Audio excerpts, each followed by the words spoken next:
Well, regret is an evil thing, right? Like, it kind of keeps you in a perpetual cycle of thinking about the past.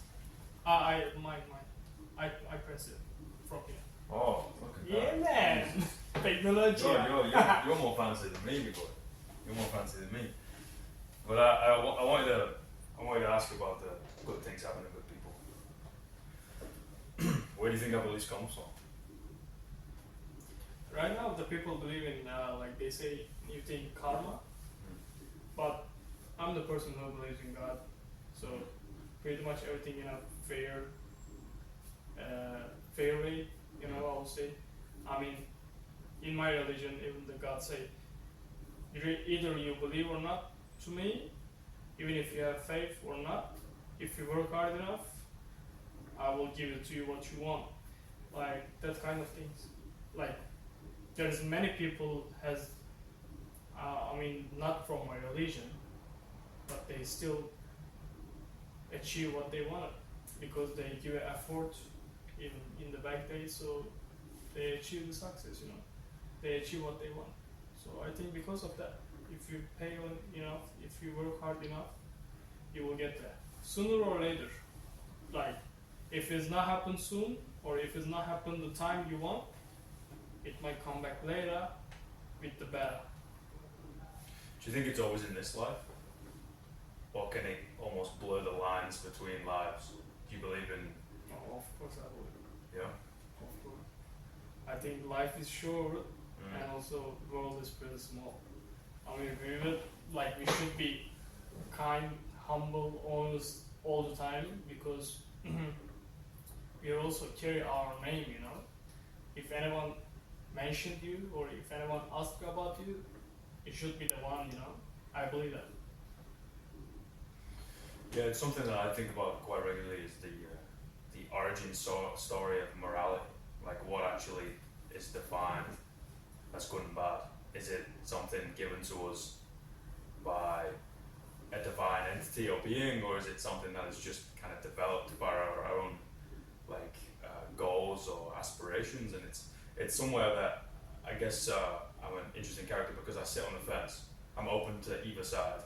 I don't necessarily subscribe to one school of philosophy or religion or faith and just be like, this is it, and like I don't want to hear about anything else, which is kind of just gives me a dice of curiosity where I'm just like, okay, I want to understand from everybody, right? Because we can all inherently look at things and be like, well, that's bad and that's good, and bad things could also be justified in certain circumstances, and we could just sit there as different people and be like, yeah, that's very clear that murder is bad, but there are things where people could end up like almost pleading a case of like, what happened if this person ended up killing 10 people? Is murdering that person still bad? And then it adds that question mark onto it, like, well, a lot of people would say it was justified and other people wouldn't. So I guess that's just a very niche example of the question of morality. Of like, is it good? Is it bad? Where does it come from? And how does that implement into your life? So in a roundabout way, that's me asking, what is good through the perspective that is out? What is good through your eyes? What is good about like in my life or yeah, like how would you go about defining good? Defining good, like. I mean, like really, if it's in about life, something good. As I told you, like I'm just how do I say it? When my parents raised up me and always like tell me like keep telling me be honest, just don't steal anything, just be your own, like always be fair, don't eat someone else, right? Like something like those stuff. I'll just give you an example. Like if there's some issue with your car and you're trying to get rid of it, and you're trying to sell your car without telling the issue to the other people, and it's really like big issue, it might cost their life, maybe, and you sold that car and you're happy, you rip them off. That time. In the future, it might come to something in a different way, worse than what you've done to them, but this time it happens to you. So just always, trying to be good as much as I could. Like that's my thing, that's the thing. I don't know if I can get your question. Hey, listen, properly. you speak from your perspective, right? And you speak from your truth. That is only ever something that I seek to understand, and I think that's a beautiful thing about conversations and verbally communicated is we're able to essentially take our brush and dip it into somebody else's paint and see what we create on a canvas, and we're like, oh, that's completely different to what I would see or think or feel. And you're like, yes, because you've had a different set of experiences, you believe in different things, and there's always lessons to be learned from everyone. Yeah. We can't be so arrogant to believe that like I'm completely right No way. and you've just got to go to the wayside and there's nothing Keep learning. to believe, there's nothing to learn from you. So, Yeah. but I wrote something down. I had a coffee one morning and I wrote something down. I wanted to pose something to you, mate. I wanted to pose something to you. Really? It's called the timeless question, I love and this just came to me with being over-caffeinated and undereducated. So we're going to figure it out together. Right. So it's called the timeless question. The answer that I believe every man is searching for is how we can turn the ever-present wrestle between man and beast into a dance. How can one apply the principles of grace across different mediums to not just silence but dilute the potency of the internal struggle into a poison that we can drink every day? That's great. So it almost alludes to everybody talks about the angel and the devil, right? I'm sure. Yeah. Or the good and bad wolf, as the Native Americans used to call it. And to be a man, I almost think that you are bound by this wrestle between the angel and the devil. And they both shout pretty loudly. And my question to myself and to every dude out there is essentially, how do we turn the wrestle into a dance? Because you can never just eradicate one of them and be like, okay, I'm just going to cast you into the far corners of my consciousness and never speak to you again, because that bad boy is going to find his way back. He's got a map, he can find you. You can never run, you can't hide, it will get you. Yeah. But it's like, okay, how do we use that energy and work with it in a way that can actually benefit us and everybody else around us, going back to good and evil, or good and bad, whatever we perceive to be those things. So it comes back to these points of how do we turn it from a wrestle to a dance? How do we actually apply principles of grace to our own selves and to everybody else around, so we can flip the switch and find the man and the monster? I believe, like, as a man, we have the devil side. Like, we have the side of it's not our under control. Like our emotions, which is I believe that as a male person, it's pretty hard to control some emotions, like some angriness, some getting horny, like those kind of stuff. It's actually our pretty much weakness. Some men has weakness of the woman, some men has weakness of the alcohol or like some other bad stuff.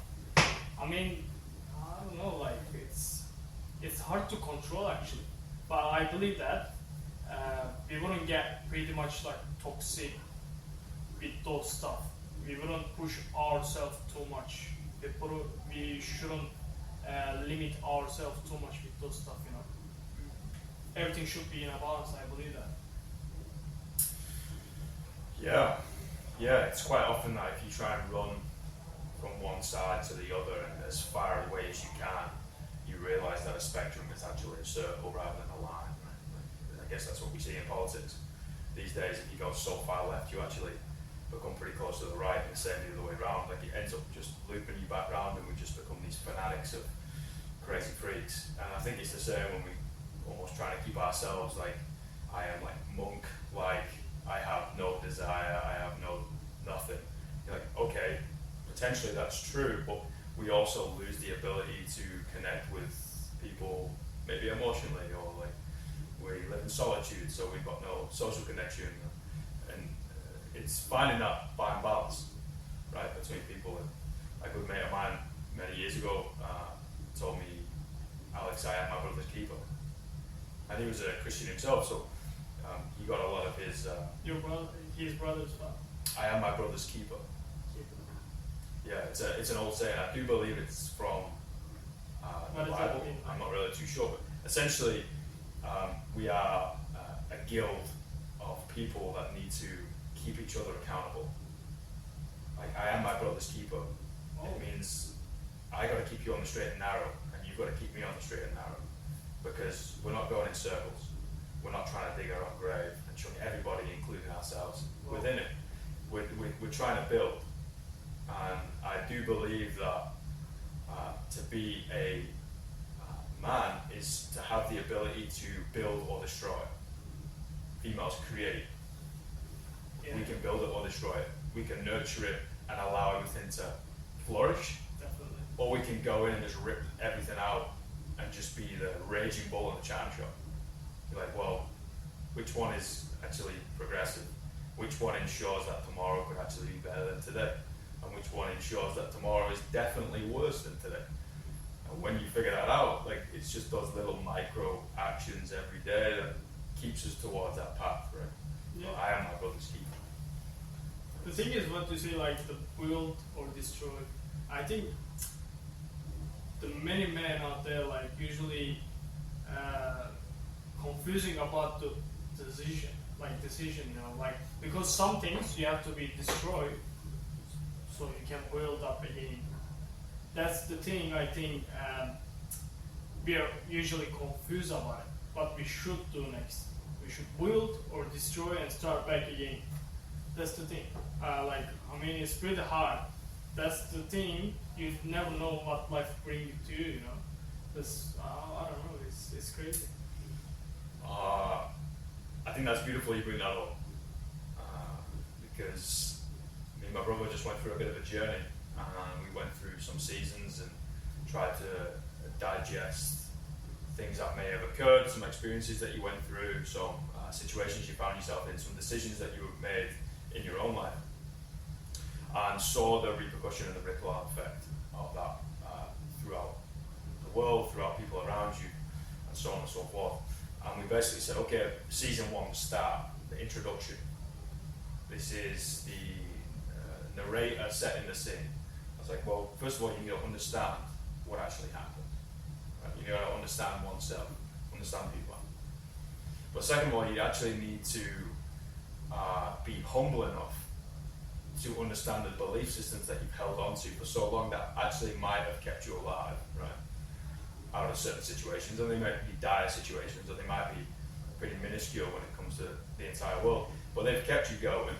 You might actually have to break those beliefs because they no longer serve you, the people around you anymore. And you said about kind of breaking it, and we came up with an idea of like, okay, we were building a house, but we built it on shitty foundations, and the foundation had like worms in it and roots growing everywhere and mold, and there's like, well, there are some weeds that no matter how much you pluck or how much you throw fertilizer or the chemicals on it, Yeah. you can't get rid of it.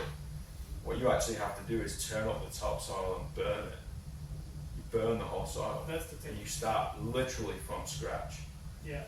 And that's a really scary process, because you essentially have to say, okay, I'm going to sacrifice even the good that is within me, because I know it does not outweigh the bad, or it does not outweigh the beliefs that are holding me back.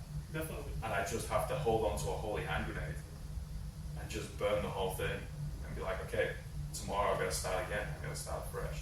Every day is a new day. Every day is a new day. That's it, man. Like, sometimes, like, just pretty recently, just like last Sunday, one of my customers and we become like very close friends as well.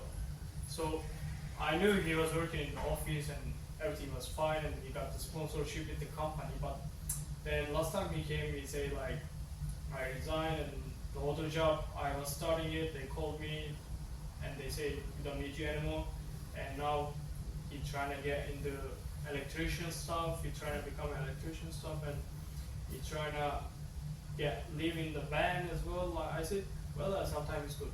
Sometimes struggling or step back is good, because I don't know. I just give it like little physical example. You know, like if the ball, if it's here, you know, on the air, and you need to leave it, and it should touch the ground to jump it back. You know, like I don't know if I could explain to you well. You know, like just simple, like in the ball, it should touch the ground to jump it back.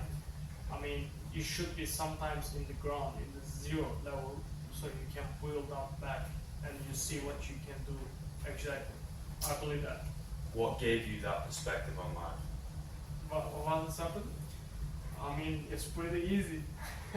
I left the school, I started a new job, then after that, I stopped doing that job, I started another job, I said, this is not for me, then I went back without like anything, and lots of judges from the people, because they say, oh look, you couldn't make it, why are you turning back, you know? And after that I said, this is the time, because I found my passion, so I gotta do it. I gotta do it quick. I gotta learn quick, so to prove them what I done. You know, like so, pretty much easy. Those stuff. Or what happened was my dream. In back home, there was a beach salon, and I really wanted to work there. And after I become a like little bit of professional, I started cutting the hair, and I said, look, boss, you know, like I need to quit. You know, I don't know. I'm in the same level. I'm not going up or going low. So after that, he said, "What you gonna do?" I said, "I'm gonna apply for a job for that salon." He said, "No way, you will get it." And I said, "Okay." I'm just quitting. And a couple days, I'm like wasn't working. Then I applied. And after I applied, they got it. After that, I achieved it. Then I said, I need to do something. From zero, no English, came to Australia, another chapter of my life. So what gave you that push? Were you running towards I something? don't like the comfort too much. I don't like to stay in the same level, you know. I like to learn as much as I can. I like to get experience as much as I can. And you know, like I was staying with my our family, and I really wanted to go out and live on my own, because I really wanted to see what's going on out there. You know, I really wanted to learn what exactly I should do on my own. You know, just the thing, like I just want to learn and get the experience, either bad or good. I don't believe people say, "Oh, don't drink alcohol; it's pretty good." Sir, don't drink alcohol; it's pretty bad for your health. Pretty good. Drinking. Did you see that? And like some experience, you gotta live to learn. You know, I believe that. But you need to know your limit. You need to get lesson. Okay, if it's bad, like you gotta understand that's bad for that. You know, I believe that. Yeah, you look back throughout history, right? And there's always been some sort of ritual that a boy has had to go through to become a man, right? Yes. There's always been these processes that you almost have to earn the right, and then the trophy is responsibility at the end of it. And it's like, okay, you can no longer cry wolf because you're now a man rather than a boy, right? And you get these stories of Hercules and the 12 labors, or you might have actual processes and rituals that tribes still go through somewhere in the world. And I often think, I did create a concept on it and actually published a poetry book on it, about the becoming of a gentleman. Like, what does it actually mean? What is the journey? And have we almost shot ourselves in the foot because we have just like brushed past those rituals as the modern life, and just headed straight towards like a technological advancement?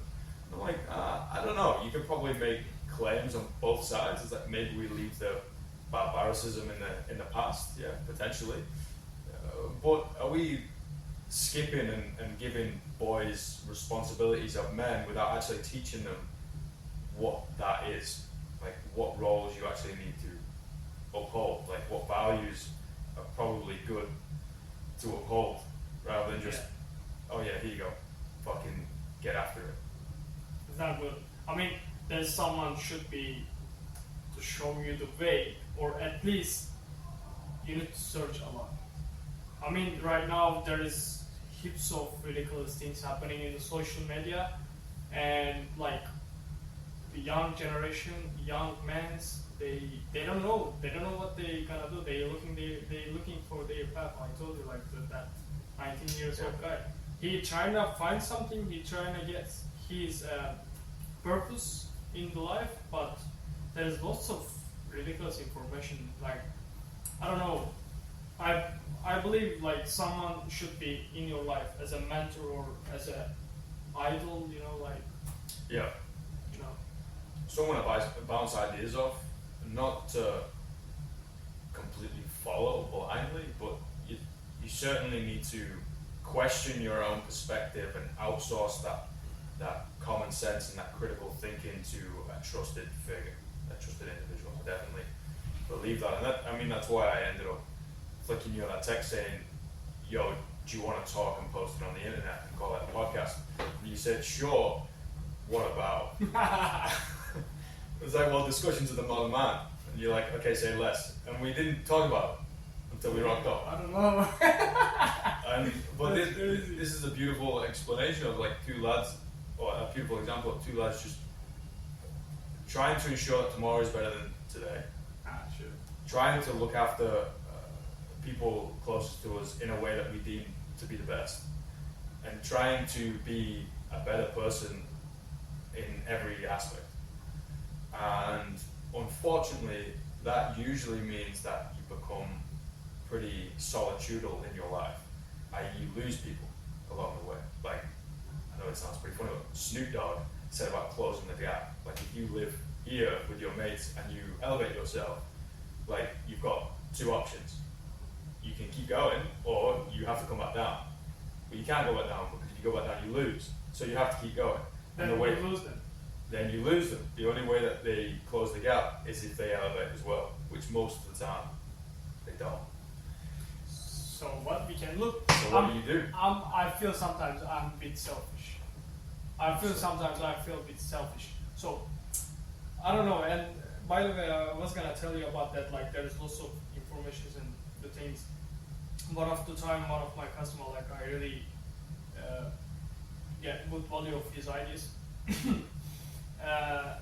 He said that, look, you have a really good job because you're talking with the people and you're learning something new, but it's also dangerous because it's like a medicine, taking the medicines. You also get the benefits of it, or you also get the, if you get more, you'll get the poison as well.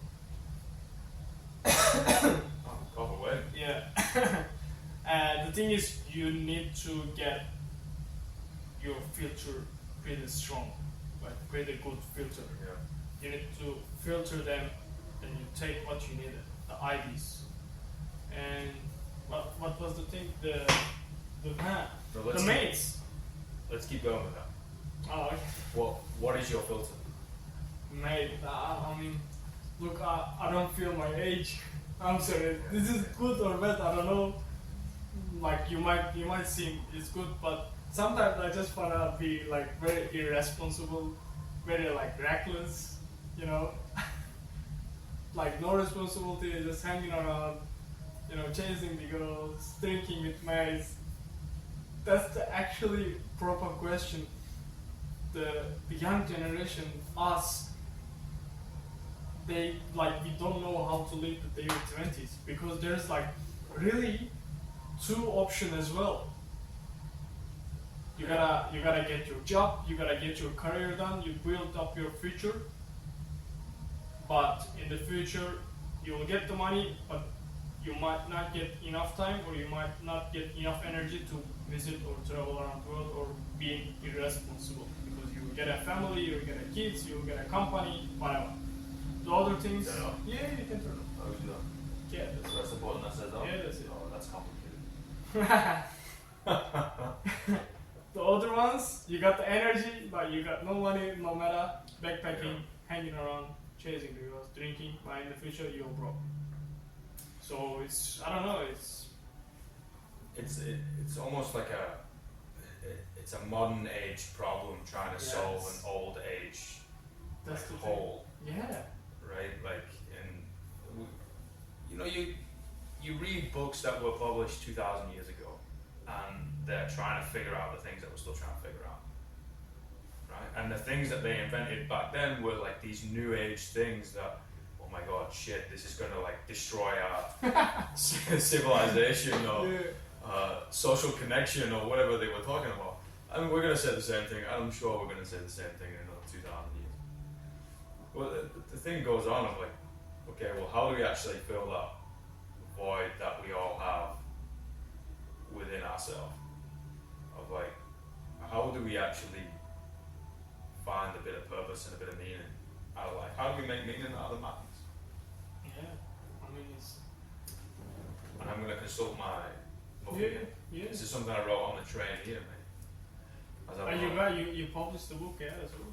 Oh yeah. Congrats, man. Yeah, thank you. Quite a few of them, but that's just me, my crazy ideas over too many cups of coffee, too many cigars, too much time alone, and I come up with words that I somehow scramble into sentences and put on paper. But it says, be brave enough to face one's abyss, but be humble enough to see its reflection. Oh, that's good. Like, I'm really trying to challenge my thinking in everywhere of everything that occurs in front of my eyes is a mirror of what is going on inside. If I'm infuriated by someone and the way they act, they are showing something within me. It's got nothing to do with them. I can't go into their life and tell them how to live. Like, I don't want that responsibility. You know, it's hard enough living for your own self. So of course. Yeah, sometimes you don't want to listen to anyone. You just want to listen what goes in your mind. Yeah. Because you cannot figure out. But actually, you might be wrong, and you might give it to someone to, maybe someone's gonna help you. I don't know. Like it's pretty much actually is all about our decisions. Yeah. And the thing is, you just reading. I believe it's kind of like this: the plan and target the best, but be prepared for the worst. Something like this. I mean, you know what I mean. If you're trying to build something, or if you have some goal, just think the best, but be prepared for the worst. Like, you know what I mean. And what does the worst look like for you? Start back again. That's what we told. Destroy everything and start build back again. You have no option, which is good. Which is good because you're at the bottom. You wouldn't get worse than that. So every step you put, it will be good. It will build something. That's the good thing. And here's the beauty about pursuing knowledge / wisdom / I guess virtue, you can throw that into the bucket, is even if you did start from zero and you burned the boats and turned up the soil and trashed everything and just lost everything, you're not actually starting from zero, because they can't eradicate the wisdom that is within you or the experiences that you have. Or the networks, the social connection, but let's say we take that out and it's literally just you left. You can't take those experiences and those lessons away, and that's what we were speaking about just before we started, about No regret. no regrets. It's like, would I wish that I would have done something differently in a certain situation? Well, yeah. Otherwise, there's like no remorse. Like, you gotta have some type of regret or some type of feeling of sorriness when it comes to remorse. but at the same time, like you have to appreciate what was gained because of those experiences. So the lesson. So it's not all bad. If it's all bad, you've not actually sat in the abyss long enough and seen its reflection because you've not learned the lesson and you've not been humble enough to learn the lesson. You're just willing to sit on this cycle of regret, repeat, and carry on. That's how you regret, yes. If you wouldn't get the lesson, what you done, you might feel regret. Yeah. But if you take that as a lesson, as an experience, no regret. No regrets. You might done something better in the future. With your whole experience, what you done in the past, in the future you might build something better than what you done. Like Yeah. it's pretty. And here's the beautiful thing, at least from the journey I've been on personally, is when you go through those things and you develop that sense of grace for oneself, then I think it amplifies the grace that we can actually give to other people. Be like, you know what? I understand. You were going through X, you did Y to me. I forgive you. I give you a lot of grace. Like, I hope you've had the bravery, the courage, and the audacity to look yourself in the mirror and see what's actually there rather than the perverse perception that you want to see. And you're now actually living a beautiful life, and everything that you ever want is granted. Like, we only arrive there once we spend enough time looking at our own self, because we don't know what that feeling is to be able to provide patience, grace, and forgiveness to people. Like, we can't end up doing that. And once we understand what that is inside, we can give it to somebody else. We can give it on a mass scale. We can free people and ourselves from the chains that, let's be honest, trauma has placed upon us. We just free it. Okay, you're now free. And then what happens? You're light. Then what happens? These opportunities come. It's not a miracle. It's not you just sat there and wished upon a star and thrown your pennies in the wishing well. You actually made the decision to turn up the topsoil and burn the fucking ground. The forgiveness thing, like you were talking about, it's actually a good point, you know, because I mean, trying to chase the revenge or not to forgive someone, it's actually hold you down. It's actually might be affect to not might be affect you to not to see the opportunities out there, because you're all your focus just for the revenge and not the forgiveness. I believe if there's, I mean, not maybe forgiveness, but just like didn't care, you know, like you shouldn't care sometimes. Sometimes I believe that. Yeah, you can't take the weight of the world and place it on your shoulders and expect you not to crumble. You are simply a man or a woman or a human being. You know, we're just mortal creatures. This body is going to decay. Like, something that's happening, something that I have no influence on, and because wrong was done over there means like I have to fix it. Like, should we feel a sense of social justice?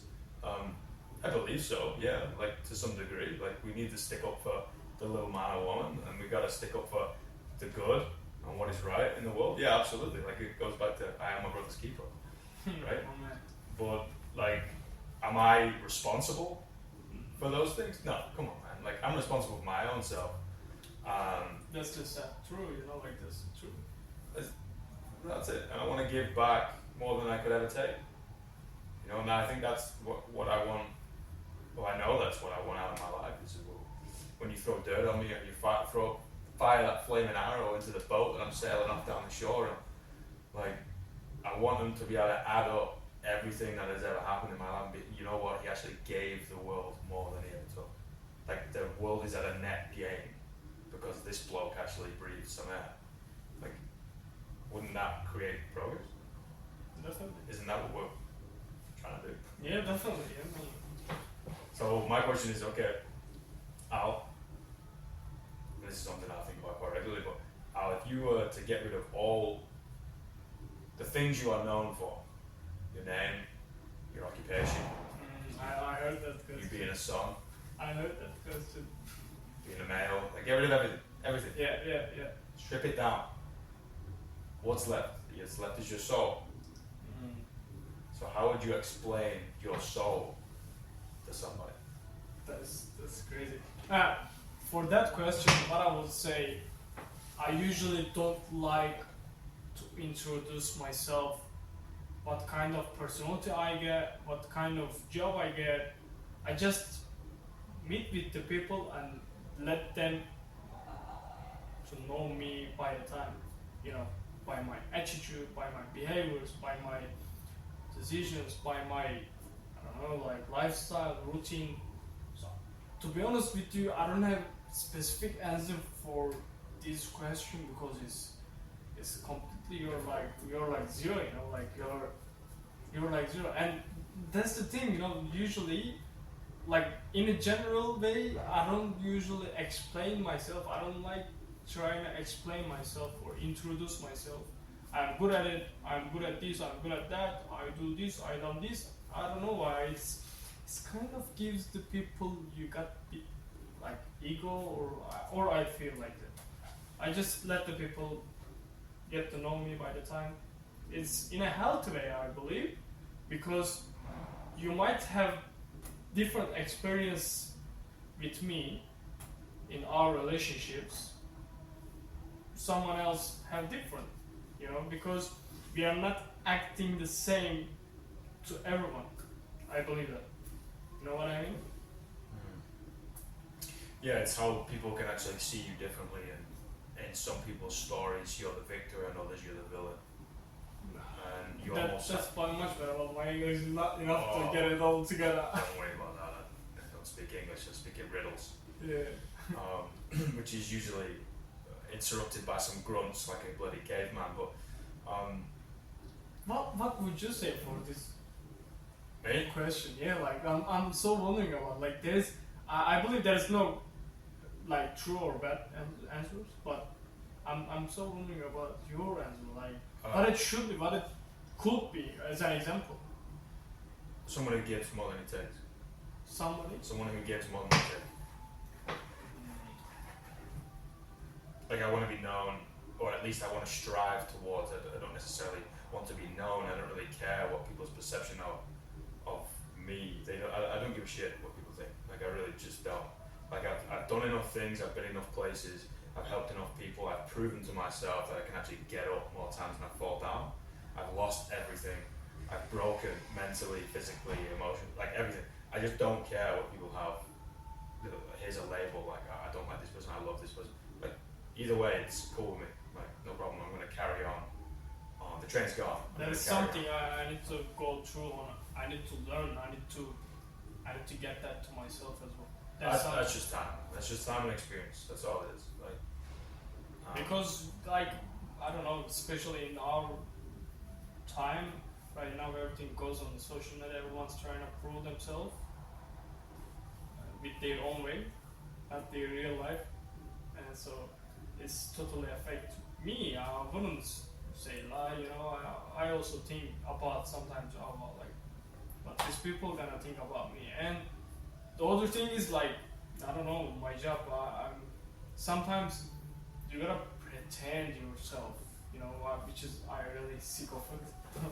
I don't like it. I don't like to act. I don't like to play rolling, you know what I mean? But in my job, gotta be the same. I gotta treat everyone as a special way, as long as they're kind and polite. But yeah, if there is someone like rude and just like, reckless or irresponsible, like, they said the same thing in fitness, man. Personal trainers don't have bad days. That's what they said.